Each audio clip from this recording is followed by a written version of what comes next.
what's dangerous? They have called President Trump Hitler and called him Nazi. They've called me Nazi.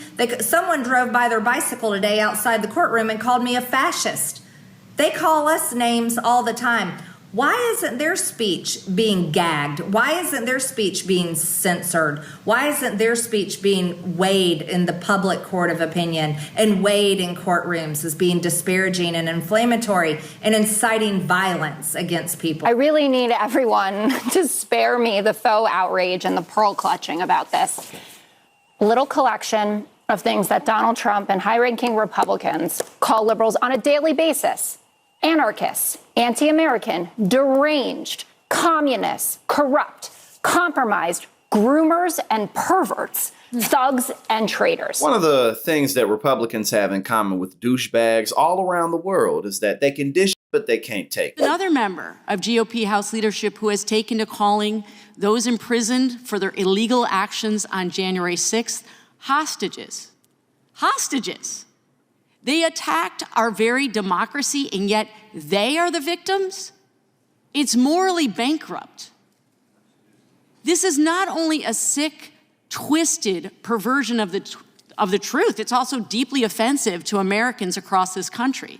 What my extreme MAGA Republican colleagues and their apologists are doing is perpetrating a deeply cynical, psychological manipulation. So my extreme Marxist colleague, who is a mindless follower of Joe Biden, raised the specter of insurrection and lawlessness. And the lawlessness that she was talking about is January 6th. How about the stinking lawlessness at the border every day?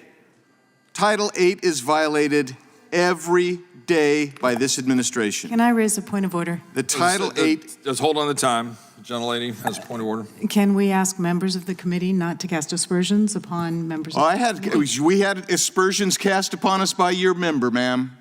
Yeah, I mean, my observation is that extreme MAGA is used on a daily basis by the second, and so saying extreme Marxist is fair game. You'll have the gentleman from Arizona continue. They're entitled to tear you down, but they can't handle it. I believe in hate speech. When you have hate for somebody, I am 100% into hate speech, because it's freedom of speech. You can speak. So if you hate someone, you should be able to just say it. Yeah, I believe it. And so you think it exists? Yep, 100%. Freedom of speech is freedom of speech, no matter what the speech is. It sounds terrible. I mean, you might want to cover your kids' ears, but it's still freedom of speech. I don't believe there's anything as hate speech. It's all under interpretation. You know, people interpret how they want, and they can interpret whatever they want. So they can change anything to hate speech. You know, if I say I want to step on a grasshopper, it can be considered hate speech. It all depends on the person. And I believe we should have the freedom to say whatever we want. If we hurt somebody's feelings, oh well, sticks and stones may break my bones, but, you know, words will never hurt me. I think there's free speech. I think hate speech is just a term they dreamed up to keep other people from talking, saying what's on their mind, for the most part. Sure, things get a little overboard, but they always have. And if people can't speak their mind, how are you going to know what people think and what they want? And it's just ridiculous, all this hate speech talk. I don't like it at all. If people are trying to destroy other people, you got to stand up. And that's what they say. Anytime you stand up, we're the bad guys, because we say, hey, you can't do that.